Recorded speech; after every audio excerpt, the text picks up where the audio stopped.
حضرت بایزید بستامی رحمۃ اللہ تعالی علیہ آپ کی بارگاہ میں ایک شخص حاضر ہوا، عرض کرتا ہے ہمارے شہر میں بارش نہیں ہو رہی، آپ اللہ کے ولی ہیں، آپ دعا فرمائیں بارش ہو جائے۔ بایزید بستامی رحمۃ اللہ تعالی علیہ پر رکت طاری ہو گئی، رونے لگے، رو کے کہتے ہیں جس شہر میں گنہگار نافرمان ہو اس شہر میں اللہ کی رحمت کی بارش نہیں برستی، میں گنہگار ہوں، میری وجہ سے بارش نہیں ہو رہی، میں شہر چھوڑ کے چلا جاؤں گا، بارش ہو جائے گی۔ حضرت بایزید بستامی رحمۃ اللہ تعالی علیہ کے لبوں سے یہ جملے نکلے، یہ کلمات صادر ہوئے، تیری دعا نہ اثر سے کبھی ملول ہوئی، ادھر زبان سے نکلی ادھر قبول ہوئی۔ یہ جملہ نکلنا تھا۔ ادھر بایزید بستامی رحمۃ اللہ تعالی علیہ شہر سے باہر جاتے ہیں، اللہ کو یہی بات پسند آ گئی، وہ باہر جاتے ہیں، بارش کی برسات شروع ہو جاتی ہے۔ ڈرتے اتنا ہے تقویٰ کا عالم کہ خود کو سب سے زیادہ گنہگار سمجھتے ہیں۔ کسی نے کہا کہ میری بیل کی دم اچھی ہے یا آپ کی داڑھی اچھی ہے؟ بایزید بستامی فرماتے ہیں اگر میری نجات ہو گئی میری داڑھی بہتر ہے، وگرنہ تیرے بیل کی دم ہی بہتر ہے۔ یہ خوف ہے، یہ ڈر ہے۔ ایک مرتبہ بایزید بستامی رحمۃ اللہ تعالی علیہ کا گزر ایک گلی سے ہو رہا ہے، کسی نے اوپر سے کچرا پھینک دیا، مٹی پھینک دی غلطی سے۔ بایزید بستامی رحمۃ اللہ تعالی علیہ اللہ کی بارگاہ میں عرض کرتے ہیں ہے اللہ، یہ جسم تو آگ برسائے جانے کے لائق تھا، ابھی تک خاک ہی برس رہی ہے۔ یہ تقویٰ ہے، یہ ڈر ہے، اس قدر ڈر، اس قدر خوف۔ غوث اعظم کا خوف کتنا ہے۔ غوث اعظم اللہ کی بارگاہ میں دعا کرتے ہیں میرے اللہ اگر آخرت میں میں عذاب کا مستحق ہوا تو مجھے اندھا اٹھانا، نیکوں کے سامنے بڑی شرمندگی ہوگی۔ یہ ڈر ہے غوث پاک کا، یہ خوف ہے غوث پاک کا۔ یہ ڈرتے ہیں، کس قدر ڈرتے ہیں، لیکن ان کے ڈر میں اور ہمارے ڈر میں فرق کیا ہے وہ فرق واضح کروں گا۔ حضرت حسن بصری رحمۃ اللہ تعالی علیہ اپنی توبہ کا واقعہ بیان فرماتے ہیں۔ وہ فرماتے ہیں کہ میں امیر کبیر شخص تھا، بہت امیر تھا، اور بصرہ کی گلیوں میں غریبوں کی خدمت کیا کرتا تھا۔ اچانک میں نے ایک حسین عورت کو دیکھ لیا اور میں اسے دیکھتا ہی رہ گیا۔ اس عورت نے مجھے کہا اما تشتہی، تجھے شرم نہیں آتی؟ میں نے کہا ممن، کس سے شرماؤں؟ اس نے کہا وہ جو آنکھوں کی خیانت کو دیکھتا ہے اور دلوں کے پوشیدہ رازوں کو جانتا ہے، تجھے شرم نہیں آتی؟ تجھے حیا نہیں آتی؟ کہا اس کا جملہ تو بہت بڑا تھا۔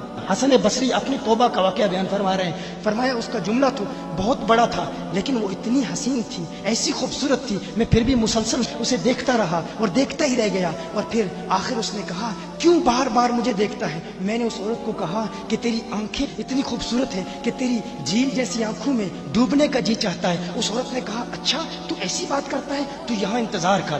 وہ عورت اپنے گھر میں چلی جاتی ہے، تھوڑی دیر کے بعد کہا میں انتظار کر رہا تھا، تھوڑی دیر کے بعد اس کی خادمہ آتی ہے، اس کے ہاتھ میں ایک تشت ہے اور اس تشت کے اندر اس پر ایک کپڑا ہے۔ کہا میں نے کپڑا اٹھایا تو اس میں اس کی 2 آنکھیں تھیں۔ اس نے اپنی 2 آنکھیں نکال کے اپنی خادمہ کو دے دی کہ اس کی وجہ سے اس کا دل دین سے دور ہوا ہے، مجھے یہ آنکھیں نہیں چاہیے۔ کہا اس پر ایک کاغذ تھا، کاغذ پر لکھا ہوا تھا مجھے ایسی آنکھوں کی ضرورت ہی نہیں جس سے ایک مرد فتنے میں مبتلا ہو جائے۔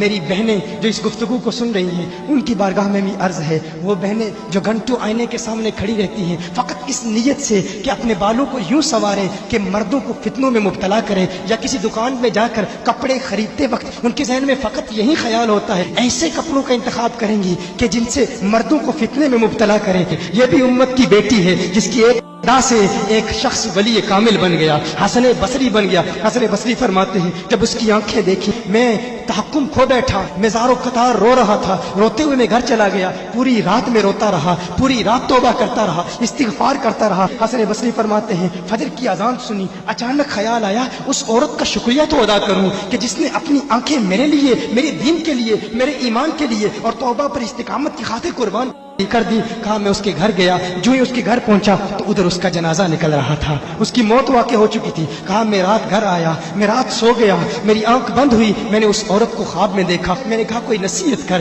اس عورت نے کہا کہ جب تنہائی میں ہو اللہ کا ذکر کرتے رہو، اور جب صبح کرو تو استغفار کرو، شام کے وقت استغفار پڑھو۔ کہا میں نے اس وقت توبہ کر لی، ایک عورت میری توبہ کا سبب بنی، ایک عورت کی وجہ سے مجھے توبہ پر استقامت ملی۔ یہی حسن بصری پھر وہ واقعہ بھی آتا ہے، وہ دور بھی آتا ہے، ان کا ڈر کتنا ہے، ان کا تقویٰ کتنا ہے، پرہیزگاری کتنی ہے۔ یہی حسن بصری ایک دن ایک شخص نے حسن بصری رضی اللہ تعالی عنہ سے کہا ہے حسن بصری کیا آپ جانتے ہیں کہ جہنم سے جو شخص سب سے آخر میں جہنم سے نکالا جائے گا اور پھر یا حنانو یا منانو پڑھتا ہوا جہنم سے باہر نکلے گا؟ حسن بصری فرماتے ہیں کاش میں وہ شخص ہوتا، کاش میں وہ شخص ہوتا کہا گیا کہ جو جہنم سے سب سے آخر میں نکلے گا، ہزاروں سال جہنم میں رہے گا، یا حنان یا منان بڑھتا ہوا جہنم سے باہر نکلے گا۔ کہا کاش میں شخص ہوتا۔ انہوں نے کہا حضرت آپ کیا فرما رہے ہیں کہ آپ جہنم میں جانا چاہتے ہیں؟ آپ تو بزرگ ہیں،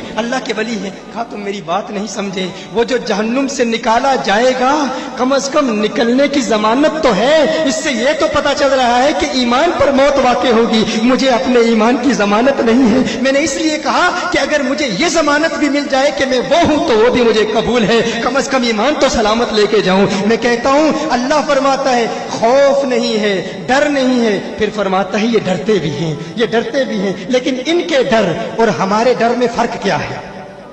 ان کے ڈر اور ہمارے ڈر میں فرق کیا ہے؟ وہ ایک سے ڈرتے ہیں، کسی دوسرے سے نہیں ڈرتے۔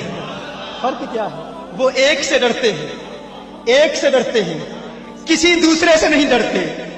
ہم اس ایک سے نہیں ڈرتے، اسی لیے ہر ایک سے ڈرتے ہیں۔ یہ فرق ہے، ہم اس ایک سے نہیں ڈرتے اسی لیے ہر ایک سے ڈرتے ہیں۔ اسی لیے کبھی سیاستدانوں کے دروازوں پر دستک دیتے ہیں، کبھی مقتدر لوگوں کے پاس جاتے ہیں، کبھی مخیر لوگوں کو تلاش کرتے ہیں، کبھی مالداروں کو تلاش کرتے ہیں اور ان کے دروازوں پر دھکے کھاتے ہیں۔ در در دیے در در نالوں در بن جا ایک دردا، در در دیے در در نالوں در بن جا در در۔ آپ جانتے ہیں اس کا مطلب کیا ہے، اور در کا مطلب بھی کیا ہے؟ در در دیے در در نالوں در بن جا ایک دردا، چول کتا کیوں خویندائیں در بن وقتا وردا، در بن وقتا وردا۔ بس اس ایک سے ڈرو، پھر کسی کا ڈر نہیں، پھر کسی کا غم نہیں، پھر کوئی پریشانی نہیں۔ محترم احبہ، اللہ کے ولیوں کے قرب کا ایک فائدہ آپ کی گوش گزار کیا، وہ کیا ہے کہ آپ کبھی گمراہ نہیں ہوں گے۔